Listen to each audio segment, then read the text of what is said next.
Welcome to the Building Materials Sales and Marketing Podcast, presented by Mark Mitchell, a sales and marketing consultant who specializes in helping building materials companies overcome difficult sales problems. Mark is the author of the book Building Materials Channel Marketing and a frequent speaker at industry events. Hello, this is Mark Mitchell from Wizard Strategy. On this podcast, I'd like to talk about problems with the marketing departments of building material companies. I ran into this in the last week with a client in which I found a marketing director, we'll say a relatively new marketing director, new to his position, who has one vision of what his job is, but you can tell that the president of the company has a different vision of what it means to be a marketing director. And it got me thinking about the problems I see in marketing departments in building materials. Now, there are a number of companies that have really great marketing departments that I have a very high regard for. But there are two other kinds of marketing departments that I find. The first kind that I will find most frequently is what I think of more as a glorified art studio, or I think of them as a mechanic, someone that does what they're told, instead of someone that thinks or adds value. And this marketing department usually reports to the vice president of sales or perhaps to the president of the company, but they are told what to do and measured on their ability to do what they are told, to get the project done on time and on budget, and to be done. The measure of success is not whether or not it actually helps increase sales or improves customer loyalty. The measure of success is whether the person they report to likes the project. So does the head of sales or president of the company like the new website? Do they like the latest trade show booth or catalog or whatever other campaign is going on? This is the type of marketing department that I see most frequently. And it is, as I said, it's there not to add value, not to do better, but to do what they are told. And so there's many, we'll say, good people in these departments, in these companies, but they are come to work every day and they are do what they're told. Most of what they're doing is based on what the company has done for year in and year out. Go to the same trade shows. We need sample boards. We need a brochure. We need to update the website. New ideas, whether it's content marketing, SEO, marketing automation, it's very hard for them to find their way into these companies because they're probably not going to come from the president or the head of sales. And if the marketing person would happen to suggest them, they probably will be dismissed. So that's one type of scenario that I see. And then the second type is where you actually have the head of marketing or some of the people in marketing, they actually want to do a great job. And they view that their job is to do a great job and to be what they view as the role of a marketing director. The problem is with most of these, many times in building materials, as in many companies, is that in marketing, everyone is an expert. You can't go in and run the legal department. You can't run the R&D department. You can't run the finance department or HR. But everybody seems to feel like they're an expert in marketing and has an opinion. And so that makes it really hard on the marketing department when everybody thinks they're as good as the people in the marketing department or know as much about marketing. In the companies I find where you have a marketing leader or marketing department that actually cares, two things happen. The first thing that happens is they just give up. They go, this is a nice place to work. I got a good paycheck, nice benefits. Why am I stressing myself out here? Every idea that I come up with gets shot down. I'm just told to keep doing what we've done in the past. I'm tired of this. I'll just do what I'm told and take the money. I unfortunately see where people either that energy gets beat out of them and they just give up. And then the other thing that happens, let's say they're good, they have a lot of self-confidence, they're really into the career of marketing, they probably will leave. They'll probably leave the company. Unfortunately for all of us, they'll probably leave building materials, which is a real shame. If you have the first type, which is what I'll call the art studio marketing department that does what they're told, that's fine. I would encourage you to develop those people and either bring in new people or take your current people and see how far along you can train them and develop them. Instead of just giving them an assignment, give them a problem. Now, probably what you're going to do is give them a problem along with your suggested solution, and that's okay, but at least invite them to think about it, the best way to solve the problem. That will start to tell you if this is somebody that can be developed into a marketing leader. So, for example, you need to improve your contractor sales, and you think the way to do that is to have a promotion to contractors. And old school is you walk into the marketing department and you tell them, maybe not even tell them why you're doing it, but just say, I need a promotion for contractors. And it's I want to give something away, or I want a rebate, or whatever you want to do. And they're to go execute it. Now, if you're going to develop your people, you should sit down and say, our sales to contractors are not growing as fast as we'd like, or we have a new competitor. Now, I think that if we put together a promotion to contractors, that might be a good solution to this.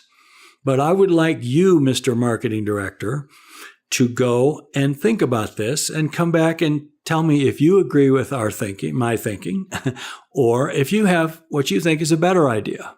And give them a little time to come back. And even if you disagree with their idea, give it a good listen and tell them why you disagree with it. What you're trying to do here is develop your marketing department to bring them along and find out down the road, can you develop this marketing area department, or are you going to have to bring in some new people? Now, you may say, what's wrong? Everything's working just fine. The world is getting much more sophisticated in marketing. And in most companies that outside of building materials, marketing is now a respected discipline that everybody is no longer an expert. You aren't going to walk into the marketing department at Apple or even at General Motors and tell them what to do or what you think. They're not going to pay attention to you. It is a much more measurable discipline now in other industries, and you're going to need to develop your marketing department to keep pace with this. Now, if you have a marketing leader that you feel is frustrated, you feel is trying, you need to sit down and clarify what is their job and what are your expectations of them, so you're on the same page. Now, I've seen companies where they bring in a marketing director, but they're not used to having a marketing director with authority or responsibility. They are used to having a marketing director that does what they're told. If you're one of these companies that has a marketing director and you would like to get the most out of them, then I suggest that first you clarify where you are. And where you may be today is literally to be honest with them and say, look, I have always made all the marketing decisions. That's what I'm most comfortable with. But I realized that I could use help. I realize that marketing is changing. And so I would like to work with you as I learn how to, we'll say, let go and give you more responsibility. And it will take time. It may take a lot of time. It will certainly take a lot of patience on the part of both of you. But I find if you have a marketing director who is coming in actually trying to help you grow sales, bring you better ideas, make better use of your marketing budget, better support of your sales force, that person is going to get burned out and give up and just take your money, or they're going to quit. Neither of those is a great solution if you've got somebody that's good in there. One other thing that I look at many times, even with some surprisingly really big companies with big marketing budgets, you would think on the surface are very good at marketing. I'm surprised how many times I will ask their senior marketing people to just tell me, what is the measure of success of your new website? What is the measure of success of your trade show booth or some other program? And I'm astounded how many times I am told, if the boss likes the new website, it's a success. If the boss likes our new trade show booth, it's a success. Now, if someone told me that, I would fire them. That's no measure of success. The measure of success has to be that it helped move the sales needle, or something that is measurable that doesn't have anything to do with the boss having a smile on their face, other than the result if the boss has a smile on their face because sales are better. So be careful what expectations that you are putting with your marketing department. One of the things that I like to do is to make sure when you give the marketing department an assignment, you make it clear to them what the measure of success is and have them play that back to you. And when it's done, when they present you with the concept, that they are relating to the measure of success. And when it's completed, it is viewed in terms of what you decide as the measure of success, which should not be that you liked the trade show booth. Marketing is becoming more and more important in building materials. In the building materials industry, we have been able for years to get by with, I'll just call it old school marketing. And when you look at every other industry, whether it's food, automotive, clothing, just think of any other type of industry, the marketing has gotten very, very sophisticated and measurable and gets much better results. And in building materials now is finally starting to get to a point where it has to catch up with this. And so one, if you don't make an effort to do this, improve the performance of your marketing department by listening to them and respecting them, you will continue to waste money. And that's probably where your competition will move ahead of you, is just by making better marketing decisions, by having better marketing people that they listen to. If you continue down this path, the other problem is that you will not be able to attract good marketing people. Good marketing people today are in demand. It's hard to get them to work in building materials, and then it's hard to get them to work for your company. And they can tell pretty quickly what this job looks like. And so I really encourage you, after I saw this recently, where I saw a very frustrated marketing director, literally, I looked and said, I wonder how long he's going to last. And he's either going to just give it up and just take the money, or two, he's going to leave the company. Neither of them are good solutions. And I encourage you to sit back and look at your marketing department, your marketing leader, your relationship with them. Make sure that what the job description or KPI that you have and they have, you're all on the same page. And it may not be where it should be, but at least if you're heading in the right direction and you acknowledge things have been and you realize you'd like to change them, but it's not comfortable, that is a great conversation that you should have with your marketing leader. And make sure that you start to demand that the measure not be that whether or not you're happy or you liked it when you evaluate a marketing program. Now, if you are a marketing person, I would encourage you to fight and fight and fight and don't give up. And I know that it's with many companies that have done things a certain way. They're just comfortable. They don't understand how the media has changed, so they want to keep doing the same things, or they want to do things. They want materials or programs that would appeal to them, and it's hard for them to step back and realize they're not the customer. And so what I have done in the past, when I have particularly difficult or exasperating clients is that I've kind of made it a game. Well, the first thing is I don't fault them that they don't get it. I look and say, make it a challenge to myself. Say, if they don't understand why you should shift your marketing dollars from one area to another or do something different than you have in the past, I look and say, if they didn't approve it, they didn't agree with it, then I am the one who failed in my ability to communicate with them. So I step back from it. I take my loss and then I regroup. I don't give up. I regroup and I look and say, I've got to explain this a different way. I've got to come at this a different angle. Is there a way I could do this that it doesn't seem like it just seems like some small, unimportant thing that there's no risk to? And then I execute it in a small way and show great results. Too often I see the marketing department blame the boss, where I would say, blame yourself. You're supposed to be a great marketer, a great communicator. So if you're such a great marketer and you think your company or your boss should change their marketing, then use your great marketing and communication skills to convince them. And if you're good enough to do that, I think they'll start to see about how good you are. You probably could sell their customers, their difficult customers.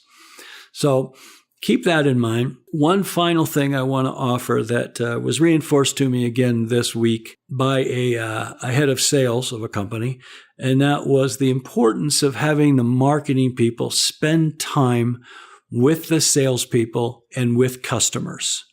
You can't sit at headquarters, you can't sit in the office and only take information in from whether it's the president of the company or the head of sales and do a great job as a marketer. You need to understand the customer. You should have some people that you know very well who are either customers of your company. If you're in the roofing business, you should know several roofing contractors very well. Whether or not they buy from your company is less important than that you know a roofing contractor really well and you can talk to them and ask them what's going on in their world.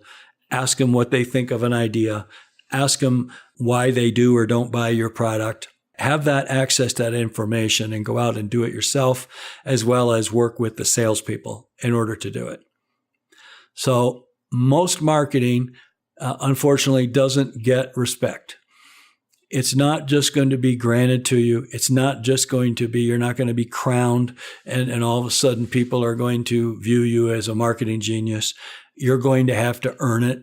And it's not going to be easy, but you're going to have to, if you care, if you want to do it, you got to go in there and just fight for it. And as I said, if you're such a good marketer, such a creative person, such a great communicator, then you should be able to convince your boss to change their marketing to the way you think it should be done. So I hope this has given both, we'll say, the boss as well as the marketing department something for both of you to think about to improve the results that you're getting from your marketing efforts, and hopefully to have some more marketing people that have more talent that continue to care about their company and not just care about they have a job. If any of this makes sense to you, or you'd like to see how to improve your marketing, whether you're the boss and want to learn how to get better results from your marketing department and get better results from your marketing department, or if you're in the marketing department and you want to learn how to get more respect in your organization and to get them to let go of we all know some of the old, antiquated, ineffective ways that they continue to want you to do marketing, I suggest that you come to my Wizard Summit and we will show both you as a leader how to get better results out of your marketing department. And if you're in the marketing department, we'll show you not only how to do a better job, but we're going to show you how to convince the boss about the changes that you know you should be making. So I hope this has been helpful to you. Have a great week. Thank you for listening to this podcast from Mark Mitchell on building materials, sales, and marketing. We hope he gave you some fresh perspectives on how to grow your sales, and will listen to future episodes.